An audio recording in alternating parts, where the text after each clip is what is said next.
Hello and welcome to another ACY Securities daily report video. My name is Alistair Schultz and I'm going to be your host through today's trading journey. Now today I'm looking at Murban crude oil futures. They are new and they are going to be released March 29. Now I'm looking at this, I've got some of the market specifications here behind me on the ICE or the Intercontinental Exchange that we are all very familiar with, particularly if we trade oil products. Now traditionally, we've known about WTI oil and Brent as the main two that we do tend to trade. And now this is adding another layer or field of oil to choose from. Now it does come from Abu Dhabi. So it is going to be something a little bit different.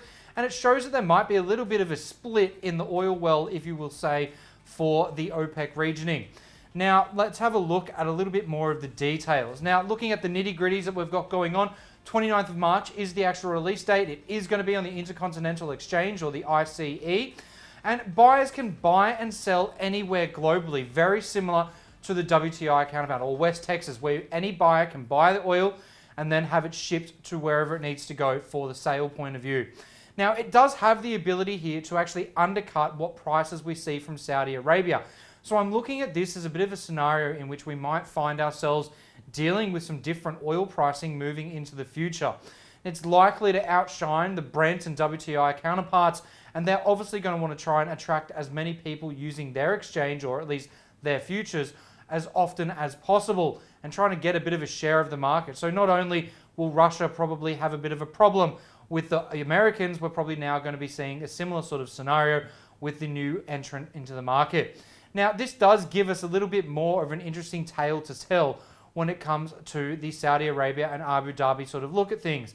It seems to be that there's a bit of a divorce between the UAE and the Saudis. And this gives a potential for lower prices likely to come, at least for oil in the near coming future. I would anticipate that this means that we are going to be seeing a little bit more when it comes to our supply and demand forecast, and that we're going to have to be looking at more than one chart, just like we do now, just with the addition of one new one, to really get a bit of an idea on where we might find prices moving back and forth.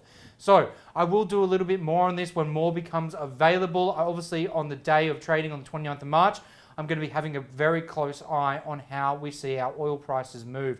Definitely something to put on your calendar for keeping an eye if you are trading oil as well. Now, if there's anything from today's video you would like to get in touch with me about, please feel free to message me via any of my social media channels that you can see above and behind me. I will happily answer anything and all that I can. Now, don't forget that there is a lot of trading action tonight, so check your economic calendars. I've got one on the screen for you now, just to get a bit of an idea on what I'm going to be focusing on. But of course, check your own economic calendar just to be safe and make sure there's something there that I might not have covered. And don't forget to like and subscribe this video so you can get more great content from me and ACY Securities in the future. Have a great trading day ahead.